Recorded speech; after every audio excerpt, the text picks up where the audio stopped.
Hello, and welcome to Rolls Battery Engineering's webinar series.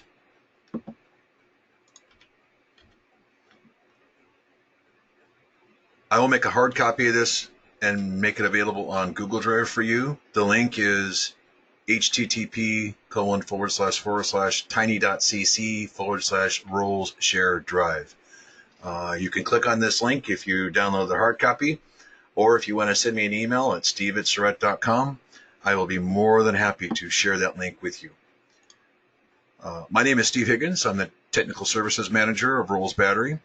Here's my contact information. If you have any questions, please feel free to email me at support@Rolls Battery if you have any further questions or comments. Go to our bed. Thank you. All right, so it's a little bit of housekeeping items real quick. We try to keep these to 20 to 40 minutes long. This one will probably be about 20 to 30 minutes long with a Q&A session at the end. I've muted everybody's microphones so we don't get any echo. If you have any questions, type them in the text field for the questions, or you can again send me an email at steve@surrett.com and I will respond to you directly. What we're going to talk about today is tips and tricks when using Midnite Solar products and Rolls flooded lead acid batteries. This is for flooded lead acid batteries only. Don't try to mix this with AGM batteries or gels. I'll have other ones for AGMs and gels at a later date. The system we're going to talk about is 16 S6L16 HCs. These are 445 amp hour batteries, so two parallel strings would give us 890 amp hours. That 890 amp hours, that's going to be two parallel strings of batteries. We're going to assume that the customer has about a 6 kilowatt solar array on two Midnite Classic charge controllers, and that they're using a Wizbang controller charge controller. Some of the things you need to ask yourself: what is the minimum and the maximum charging current? That's definitely something important, especially for the batteries, because all batteries do have this. Estimated solar production. Is your production going to be the same in January? Is it going to be the same in July? Some of the things you should consider. And then, of course, average charging currents from both the inverter charger and or the solar array in general. You need to consider all that stuff before you start talking about your programming and what your specific gravities are, and we'll get into that.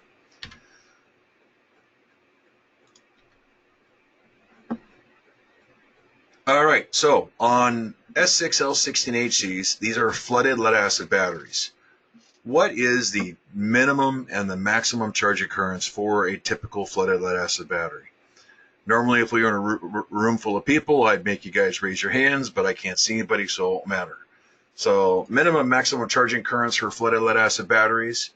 The minimum really for a full-time off-grid house, full-time off-grid cabin, really is 10%. And the reason for that is if your customer is truly using that system at the C20 rate, they are going to be discharging those batteries into the 20, 30, 40 depth, or 40, 50, 60, 70% state of charge. So they're going to be taking out 20 to 30% out of those batteries every single day. And then you're going to put back that current every single day. If you have a 890 amp hour battery bank, and you've only got 89 to 90 amps of current, that means your absorption time is going to be roughly just over 4.5 or just around 4.2 to 4.5 hours. It's very important to understand that because the absorption time is the most important charge stage of your battery bank charging. If you don't ever complete an absorption time, what will happen is your batteries will sulfate over a 1 or 2 year period, and then those batteries will eventually become very much more difficult to charge. You'll start seeing specific gravity problems. Then you've got to start equalizing your batteries, which isn't good for them. The maximum charge rate on a flooded lead acid battery is 20%. And the reason it's 20% is that if you go over that 20%, what's going to happen is you can actually cause what's called positive post growth. It will actually cause the positive post to lift out of the battery, and you'll walk up to the battery, you'll see the negative post will be where it's supposed to be, the positive post will be, half inch or a quarter inch or even a full inch higher than the battery. And that's going to cause stress on the top. It's possibly going to crack the top. it's going to cause all kinds of issues. So you want to try to avoid that. So if you have 20% of your C20 rate, so which would be roughly 170 some odd amps, 180 some odd amps, you're looking at an absorption time of just over about 2 hours. So realistically, you're going to try to stay within this 2 to 3 hour window. If you're past that 2 to 4 hour window, if you're past that window, that's going to cause severe problems with your again, your absorption times. Other things to consider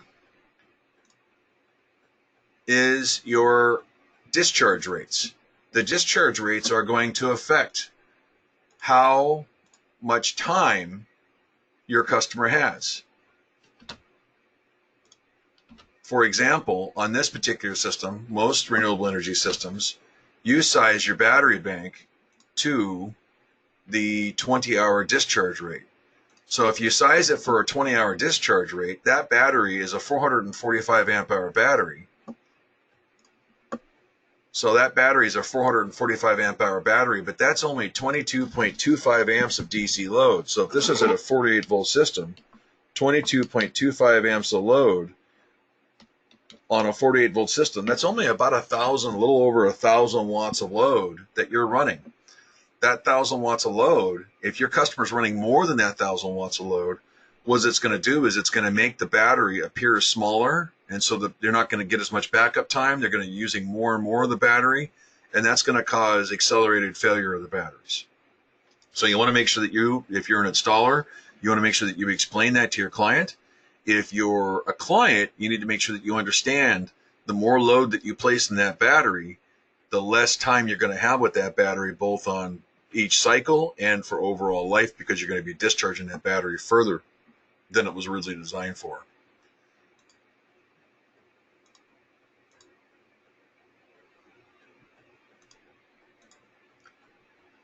So a couple other things you need to talk about, or you need to think about. Estimated peak solar production. That's important. Is your production going to be the same as it is in January as it is in July, or as it is in October, or as it is in March? The quick answer is no. You have to be careful with this, because many people, they'll look at that 6,000 watt array connected on two Midnite classic controllers. That's 80 or 160 amps with the charge controllers. You realistically have a peak in the 120, 130 amp range, but realistically you're going to be in the 80 to 100 amp charge current range. And so you've got to make sure that your customer or your end user, if you're an installer, or you as an end user, you need to make sure that you understand that that's going to affect your overall performance on your system. Something else to keep in mind is temperature.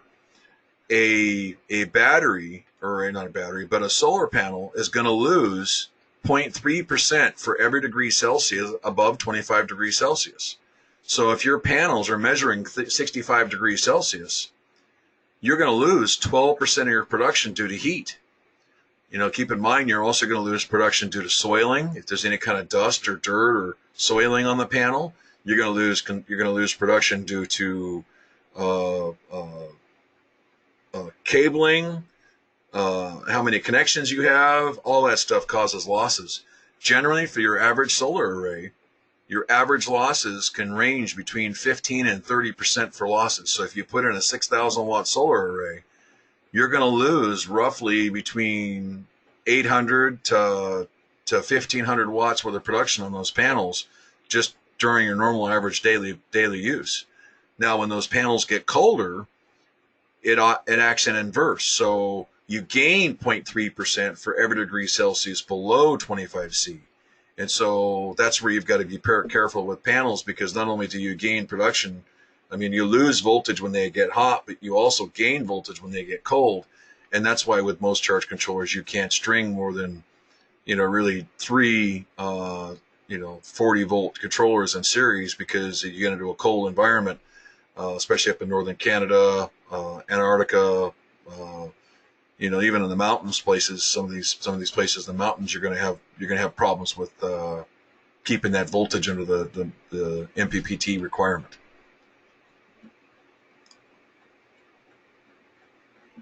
So, suggested system settings for the MPPT controller with temperature compensation. I'm going to set my bulk absorption voltage roughly between 59.6 to 60 volts. Typically for the solar array, I'm going to start on the high end of this. And the reason that I start on the high end of this is that I can always adjust that down if my specific gravities go too high. You're trying to maximize the free energy. When you're running your generator, that's not free energy. You're burning diesel or propane or natural gas at typically $1 to $2 a liter. Once you pay for solar, it's up there, it's free until you have to replace the panels. So you want to try to maximize that as much as possible. The absorption timer, I'm going to typically set my absorption timers at, on this particular system, 0.42 multiplied by the C20 rate of the battery divided by nominal charge current. Yes, I can get 100, 120, 130 amps of peak current from the 6 kilowatt PV array. But realistically, that's going to be about 80, 90, maybe 100 amps of current at the max. So ideally, what I'm going to do is when as an installer, I would go out there and measure that current during the commissioning, measure the actual current that's coming from the charge controllers, and then insert that number here. And what that would do is that would give me a more accurate reading. But for this exercise, I'm going to assume that this 90 amps, so I'm going to set my absorption time for 3.99 or 4 hours.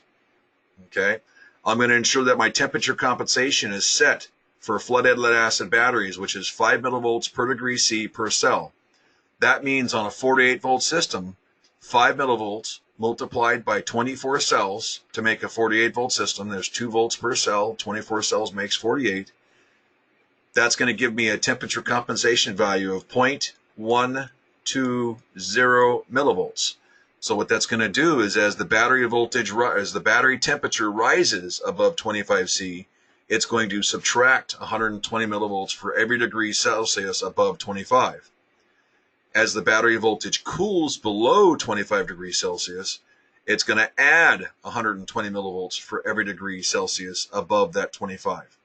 That is extraordinarily important. If you do not do that, you are never properly charging your batteries. And if you're never properly charging your batteries, 2, 3, 4 years down the road, you're going to start having premature failures on the batteries. And that's going to be a problem down the road because most manufacturers won't cover batteries under warranty that haven't been properly charged. Lastly, end amps. Typically on this system, figuring 800 to 890 to 900 amp hour battery bank, I'm going to set my end amps to about 12 to 14, maybe 12 to 15 amps of current. What end amps are is when the chargers are charging the batteries and the current going into the batteries drops below, say we have this set to 14 amps.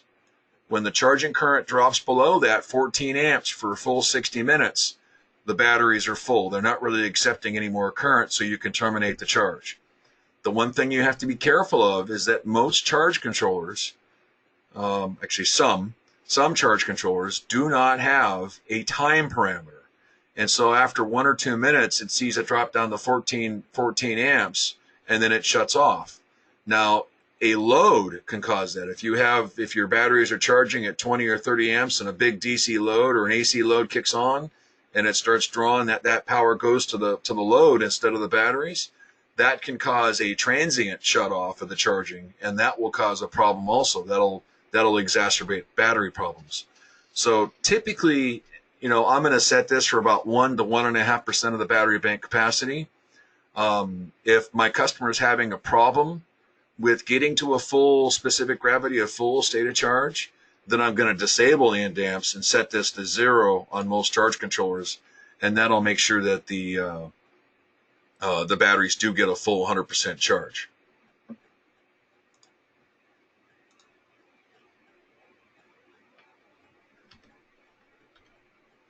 Oops, sorry about that. So back on this system, so we talk about the Wizbang Jr. Efficiency. One of the biggest things I see out there for efficiency is people leave this defaulted. The typically default is typically defaulted from most of the manufacturers at 90, 92, 94%. Now, I have never seen a lead-based battery that's in the 90 percentile for efficiency. So typically for flooded lead-acid batteries, 80% is your number. What that means is if you take out 100 amp hours and you try to get that battery back to a full 100% charge, you need to put back 120 amp hours into the battery. So that's a 20% efficiency loss, round-trip efficiency loss. So that's what that 80% means.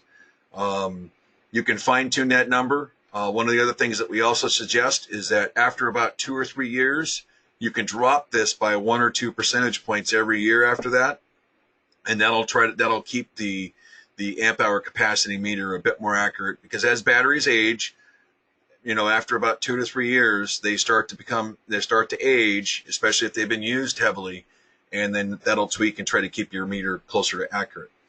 On the Wizbang Jr, if assisted charging is enabled, again, this is also an N-damp setting. If that's enabled, you want to have that set to about 1.5% or even 1% of the C20 rate of the battery. If you don't do that, then what will happen is that will cause problems with charging, and it will exacerbate sulfation problems.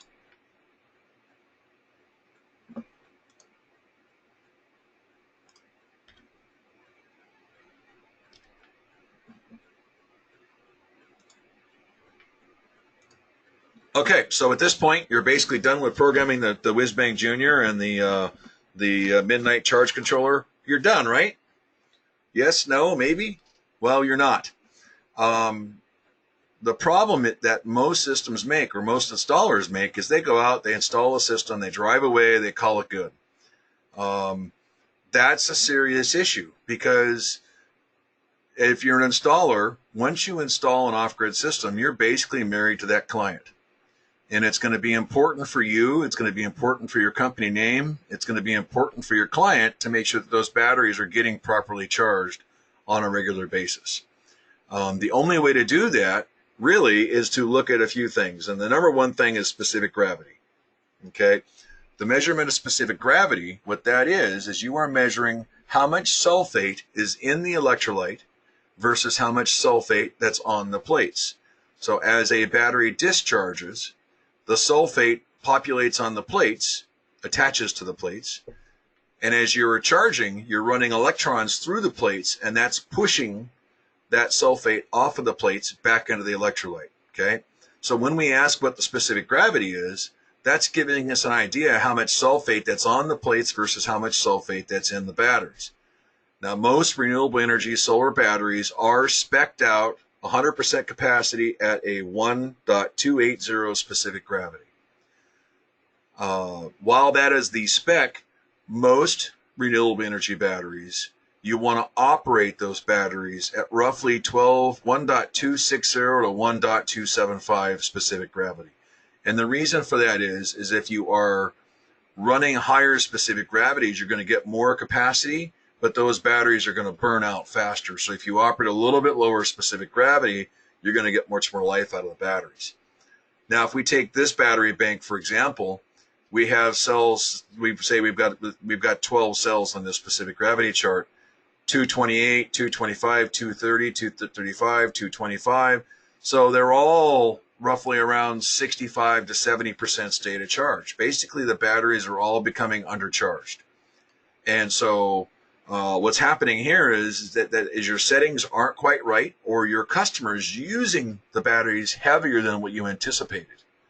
And so you got to figure out what that is. If you're the end user, you got to try to look at your DC currents. You got to look at how much current you're pulling out of the batteries when you're running those loads. If you're an installer, put a current meter on there on the system and take a look at the actual currents your client's running.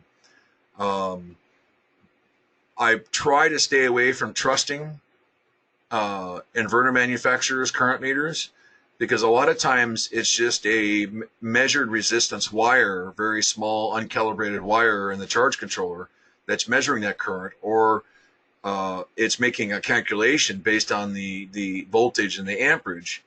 and it's giving you the wattage, and so you want to be careful of that. So you want to reevaluate that, what's going on. In this particular instance, low specific gravities, if I was charging at the lower 59.6 number, then what I would do is I would bump that up, or instead of 3.9 hours for absorption time, I would set that at 4.5 hours. So on this particular one, basically what I would do is I would make sure I'm running at 60 volts.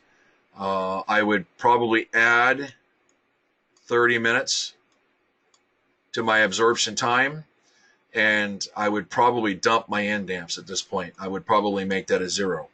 So this would be set to 0, that would be set to 0, and I would leave this alone. And so those are the changes that I would make on this particular one to try to get those specific gravities up. When you are making changes to a system, you want to make small changes, wait a few weeks, and then take another look.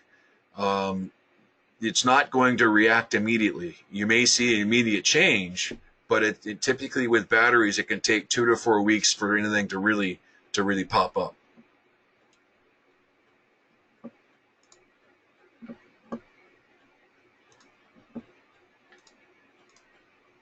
All right, so we've got this system. So we've got the same system. After 2 to 3 weeks, we start seeing these readings.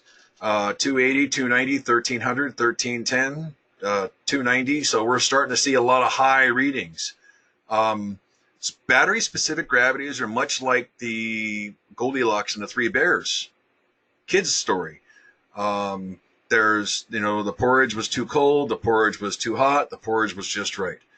Okay, again, the same goes with batteries. You don't want them too low specific gravity. You don't want them too high. You want them within the window. And that window for Rolls batteries is 1.265 to 1.275. That's really the window you want to be in. In this particular case, we are overcharging our batteries, and that's going to cause a problem. And so eventually, and so you're overcharging the batteries. You want to make sure you recheck the batteries, and you check your charging settings. In this particular settings, you're going to need to make some minor adjustments for the settings down. And so for this particular one, let's say you had your bulk absorption voltage set to 60. I would drop that down to 59.6, wait 2 to 3 weeks and see where the specific gravity goes. Or instead of doing that, what you could do is you could drop, minus 30 minutes from your absorption time. And so by tweaking that, by tweaking those numbers, you're gonna make a slight change to the way it's charging, and then you're gonna drop your specific gravities into the range where they need to be.